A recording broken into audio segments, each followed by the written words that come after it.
Okay, so here goes. I don't really know where to start, but maybe it's best to begin with the night everything changed. You see, I didn't plan it that way at all. At least not consciously. I guess things just built up over time. My husband Derek and I had been together for 5 years.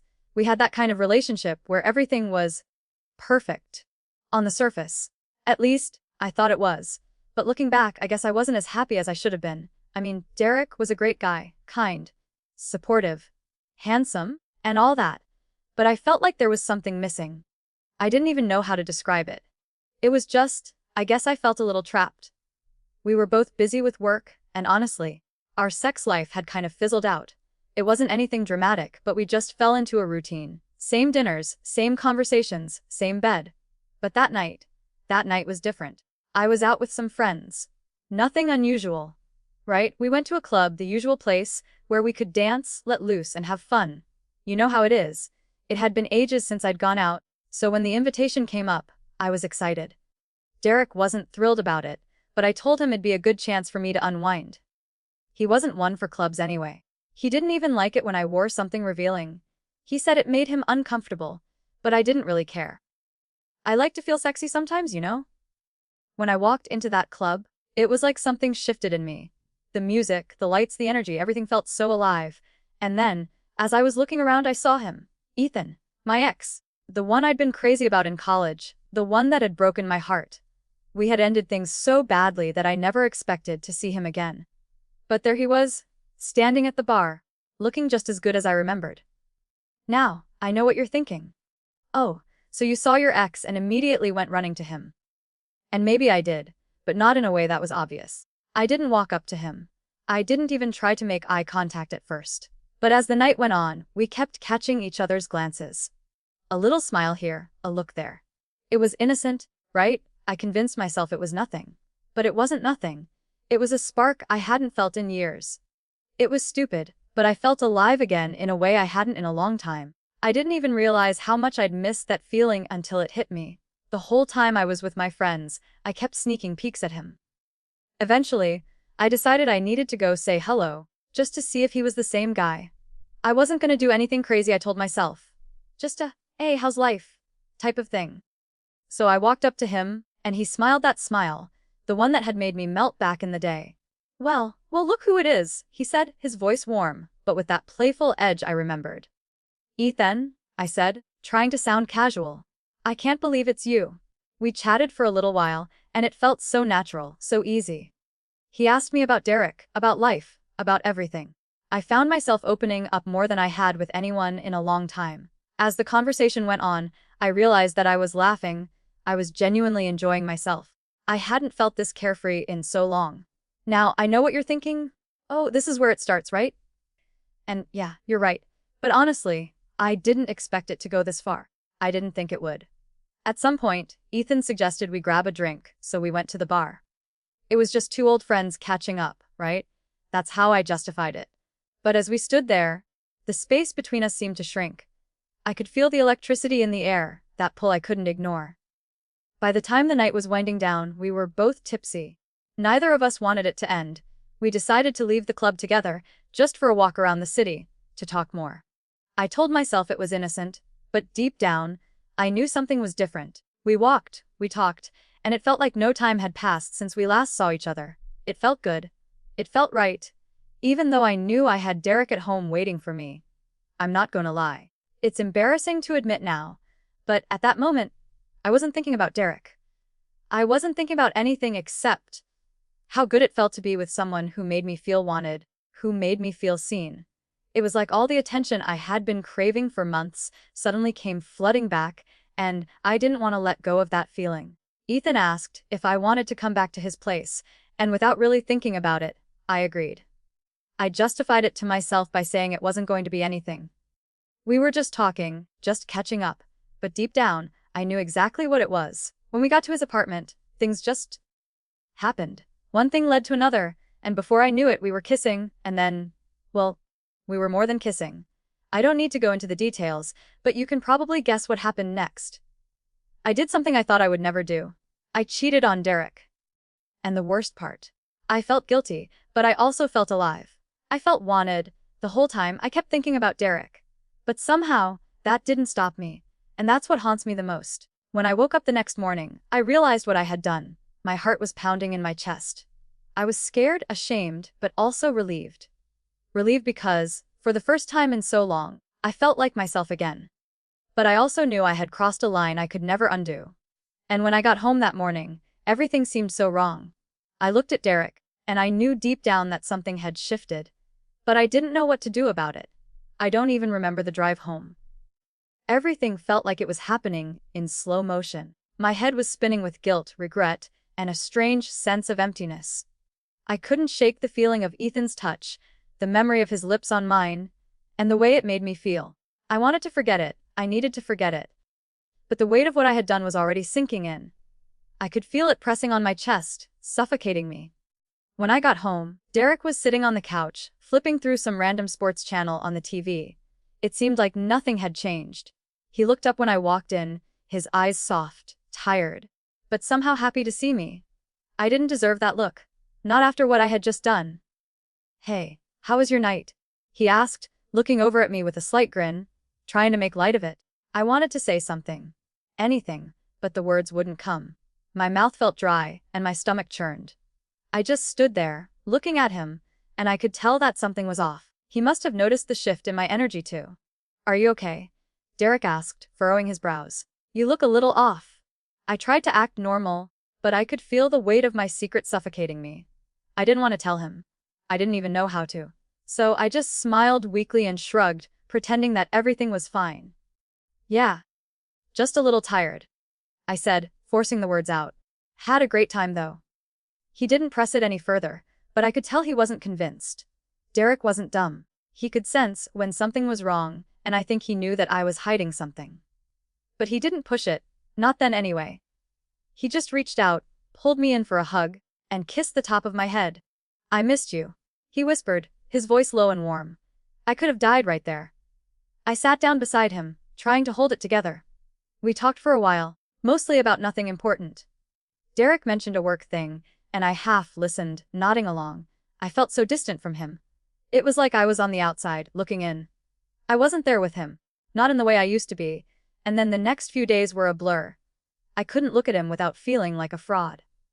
Everything I said, every little touch, every kiss felt tainted. I couldn't shake the feeling that I had betrayed him in the worst possible way. But every time Derek looked at me with those soft, trusting eyes, I felt like the worst person in the world. That's when the little things started to unravel. The things I didn't notice before, like how he was acting different, more distant, almost as if he knew something was wrong but didn't want to confront it. And the worst part was, I couldn't stop thinking about Ethan. It was like his presence had invaded my mind, and no matter how hard I tried to push it away, I kept imagining what would happen if I saw him again. Would I do it all over again? Could I? But then, Derek surprised me. One evening, after dinner, he looked at me with this serious expression, the kind of look I hadn't seen on his face in a long time. I knew something was up. "Hey," he said softly, his voice almost hesitant. "Can we talk?" My heart skipped a beat. It was as if he already knew, and I had no idea what I was supposed to say. "Yeah, of course," I replied, trying to keep my voice steady, though my hands were shaking. We sat down on the couch, and he took a deep breath before speaking again. "I've been thinking a lot lately," he started, his eyes scanning my face as if he was searching for something. "I know we've both been busy, and I haven't really been. I don't know, I guess I've been kind of disconnected." He paused, and for a moment, I thought he was about to say something about us, about how we needed to work on things. But then he surprised me again. "I don't know if this is weird, but I noticed you've been acting differently," he said quietly. "I can't put my finger on it, but I feel like there's something you're not telling me." I froze. My heart pounded in my chest, and I thought I was going to pass out. Was he really asking me about it? Did he know? "Derek, I started, but I couldn't get the words out. I wanted to tell him everything. I wanted to confess. But I didn't know if I could. What would he think of me? Could he ever forgive me? I don't know what's going on, but I don't like feeling like you're pulling away from me." He continued, his voice softer now, almost sad. "I care about you and I just want us to be okay." His words stung. It was like a knife twisting in my stomach. He was hurting, and I had caused it. I didn't know what to say. I wanted to apologize, but the guilt was paralyzing. And the worst part, I couldn't say anything because I hadn't even admitted what I had done to myself yet. How could I admit it to him? I stayed silent for a long time, too long. Derek looked at me, waiting for an answer that never came. Finally, he sighed and stood up. I'm not sure what's going on, but I can't keep guessing. If something's wrong, I need you to be honest with me, okay? I nodded, but in my heart, I knew the truth. I wasn't ready to be honest. Not yet. I couldn't bear the thought of losing him, but I also didn't know how to stop what had already started. That night, I couldn't sleep. I lay there in bed, tossing and turning, replaying everything in my mind. I couldn't get Ethan out of my head. And I couldn't get Derek's sad face out of my heart. I had made a choice, and now I had to face the consequences. But I had no idea how. The days dragged on, each one feeling heavier than the last. I could feel Derek's eyes on me constantly, watching, waiting for me to crack. And honestly, I was terrified of that. I wanted to pretend nothing had changed, that everything was fine, but the truth was impossible to ignore. I couldn't stop thinking about Ethan. I couldn't forget what happened between us. And then, one morning, I got a text from him. It was so simple. Just a few words, but enough to send my heart racing. Hey, been thinking about that night, about us. Maybe we should do it again sometime. I can't stop thinking about how we left things. I stared at the screen, my breath catching in my throat. Part of me knew I should ignore it, delete it, act like it never happened. But another part of me felt this pull, this need to relive that rush, that freedom. For a long time, I just stared at the message. The decision was so clear, but also so complicated. I thought about Derek, about everything we'd built. But then I thought about Ethan, how he made me feel, how he still made me feel. I couldn't resist replying. I don't know, Ethan, I've got a lot going on. It was a mistake. The words felt like a lie the moment I typed them. I wasn't trying to push him away. I wasn't trying to be cold. But I needed to keep it casual. I needed to keep some distance, right? But a minute later, my phone buzzed again. A mistake. Or was it something more? You know you want to see me again. Don't lie. I felt a flush of heat creep up my neck. My pulse quickened. How could he read me so easily? How could he know exactly what I was feeling without me even saying it? I was about to respond when I heard Derek's voice from the other room. Who are you texting? He called out, his tone casual, but there was something in the way he said it that made my stomach drop. I quickly shoved the phone under the pillow, trying to act natural. Just some work stuff? I said, forcing a smile. Nothing important. But Derek didn't buy it. I could see the doubt in his eyes, even as he smiled back at me. I could feel the tension building between us, like he was waiting for something to happen, something to shift. Well, Derek said, walking toward me with his usual easygoing swagger. If it's nothing, then I guess it's fine, right? He reached for the pillow and I instantly stiffened. No, Derek. I started, but it was too late. He grabbed my phone before I could stop him, and I could see the confusion on his face when he looked at the screen. His fingers hovered over the text message, and my heart started pounding faster than I thought was possible. What's this? Derek's voice was low, controlled, but there was a dangerous edge to it now. Who's Ethan? I felt like the ground was pulling out from under me. Panic shot through me like ice water. I couldn't breathe. I couldn't think straight. I wanted to take the phone from him, delete the message, make it go away. But I couldn't. I froze. Derek, it's nothing, I stammered, my voice trembling. It's just a stupid text. He's just an old friend. Old friend. Derek's voice rose slightly, disbelief flooding his face. An old friend. This is the guy you used to date, isn't it? I could see the gears turning in his head. He was starting to piece things together, and the panic within me intensified.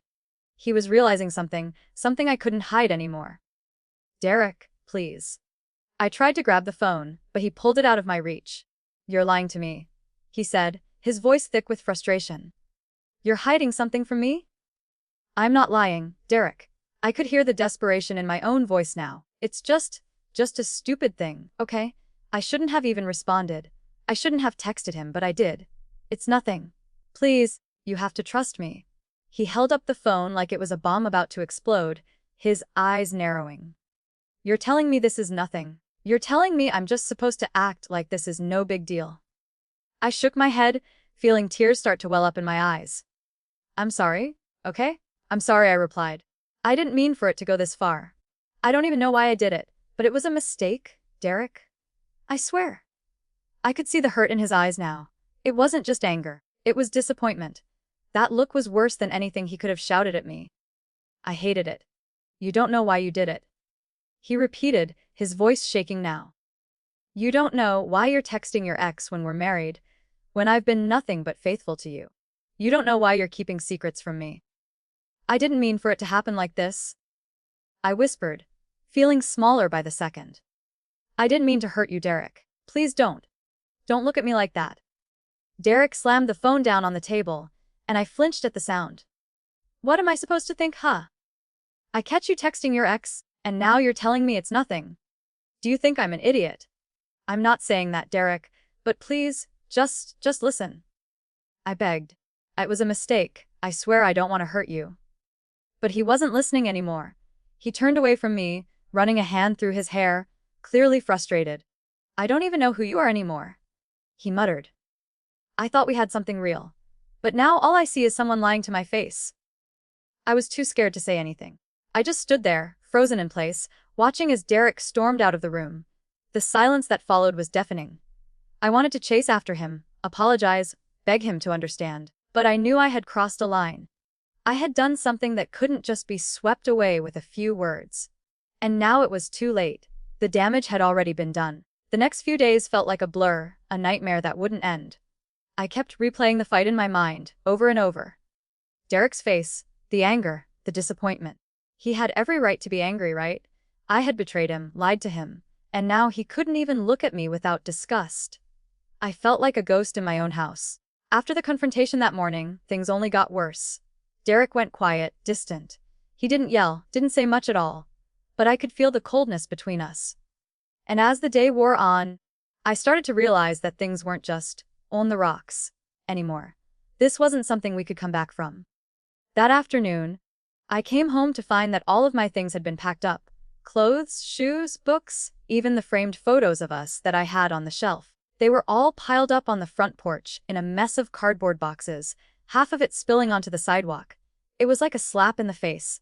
I stood there for a few moments, stunned, not knowing if I should even move. It was a surreal moment, this feeling that my entire life had just been thrown into the street, literally. Derek was standing at the door, his arms crossed, looking at me with a hard expression that made my stomach twist. Derek, I whispered, almost too stunned to speak. What's happening? I think you know, he said, his voice cold and empty. You've made your choices, and I can't do this anymore. I'm not going to live like this. Not with someone who can't even be honest with me. My throat tightened. I wanted to beg him to listen, to hear me out. But nothing came out. The reality of it all was suffocating me. Derek, please, I said, feeling tears pricking at the edges of my eyes. Please, don't do this. I'm sorry. I made a mistake. I didn't mean to hurt you. But I can fix this. I can change. He shook his head, his gaze never leaving mine. You had your chance. You don't get to fix this. Not now. Not after everything you've done. His words hit me like a ton of bricks. I felt like I was suffocating. All those years together, the good times, the love we shared, it didn't matter anymore. It was all gone in an instant. I never wanted to hurt you, Derek. You have to know that, I said, my voice trembling. He didn't respond, just turned away and walked back into the house, leaving me standing there in the doorway. The silence between us was deafening. And that was it. That was the last time he ever looked at me the same way. I didn't know where to go. My mind was spinning, and I felt like I was being suffocated by the weight of my own choices. The thought of going to my mother's house crossed my mind, but I hesitated. I hadn't been there in years, not since I moved in with Derek. But what choice did I have now? I picked up the boxes, one by one, feeling the weight of each one like a reminder of everything I had lost. I threw the boxes in my car and drove to my mother's house, not knowing what I was even going to say to her. When I pulled into the driveway, my mother came out to meet me, her expression instantly turning to concern when she saw my face. Sweetheart, she said softly, pulling me into a hug. What happened? Where's Derek? I couldn't find the words at first. All I could do was shake my head, tears finally spilling down my cheeks. It's over, Mom, I said, my voice cracking. I messed everything up. And that was it. I was done. I had lost Derek, the life I had with him, everything. I was standing in the ruins of something I had built, and I had no idea how to pick up the pieces. Over the next few weeks, Derek and I barely spoke. I stayed at my mom's house, trying to process everything, but it felt like I was living in a fog. The guilt, the shame. It was consuming me. Every time I thought about what I had done, I felt sick. And yet, I couldn't stop thinking about Ethan. It was like a constant battle in my head between the man I had betrayed and the man who had made me feel alive again. But no matter how many times I thought about it, I couldn't undo what had already happened. Then, one day, Derek sent me an email. It wasn't a long message, just a few lines, but they cut deeper than anything he had said to me in person. I think we both know that this is over. I can't keep living in a lie. I've filed for divorce. You'll get the papers soon. I stared at the screen, the words blurring as my tears fell onto the keyboard. It felt like my heart was being torn from my chest. Divorce. It was the final nail in the coffin of what had been my life. I called Derek that night, but he didn't answer. I left a message, begging him to talk to me, to please reconsider. But he never called back, and that was the last time I heard from him. A week later, the divorce papers came. I signed them without even thinking twice. I knew it was over. I knew I had lost him for good. There was no going back from what I had done. And just like that, my marriage was officially over. The pain was unbearable. I had destroyed everything I had with Derek. I had betrayed him, lied to him, and now we were both paying the price for my mistakes. I would never get those years back. I would never get him back. But even though I couldn't fix what I had done, I had to accept it. I had to live with the consequences. It wasn't just about the divorce. It was about facing the fact that I had lost the one person who had loved me unconditionally. And that was something I would carry with me forever.